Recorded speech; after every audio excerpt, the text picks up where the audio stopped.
Think historically? What's that? You may have heard the term but been puzzled by it. We're all familiar with historical stories.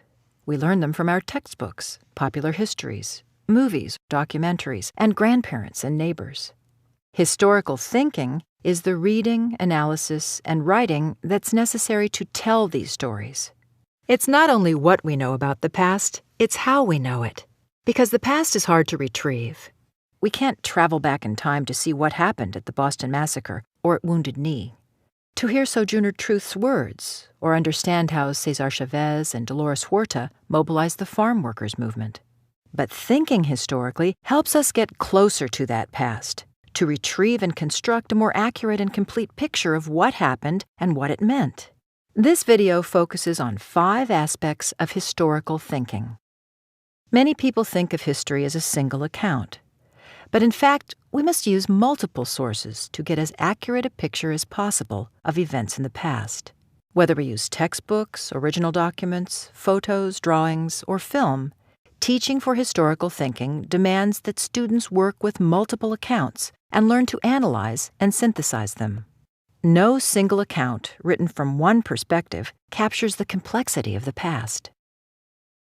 Primary sources are original documents and objects created at the time under study, and they are vital to reconstructing the past. Historical thinking includes learning how to read, question, contextualize, and analyze these sources, as they can tell different stories about the same event. So, when we study what came to be known as the Boston Massacre, we can read a report from the commanding British officer that says that soldiers fired on the crowd of colonists without orders. We can then read a contrasting account from someone in the crowd who remembers that officer giving orders to fire. But we can't just assume that one is lying and the other isn't. Instead, we have to ask questions about what these 2 eyewitnesses had to lose or gain with their accounts. What interests were at stake?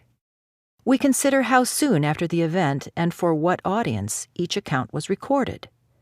We look for points of agreement and disagreement between the 2 contrasting accounts. To be useful in retrieving the past, primary sources need to be questioned and read closely. Sourcing is about identifying and asking questions about the origins of the source, about the author's purposes and perspective, when the source was created and for whom, about its trustworthiness. Imagine your students are working with 2 accounts related to the 1955 Montgomery bus boycott. The first, a textbook, says Rosa Parks was arrested for refusing to give up her seat to a white man. African Americans heard this and decided to boycott the buses. The second, a letter written by English professor Joanne Robinson in May 1954 to the mayor of Montgomery, Alabama, states, "There has been talk from 25 or more local organizations of planning a citywide boycott of buses. Even now, plans are being made to ride less or not at all on our buses."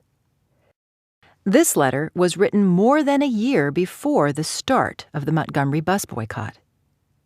A student who notices this learns that plans for a bus boycott preceded Rosa Parks' arrest and can better understand the boycott and its causes.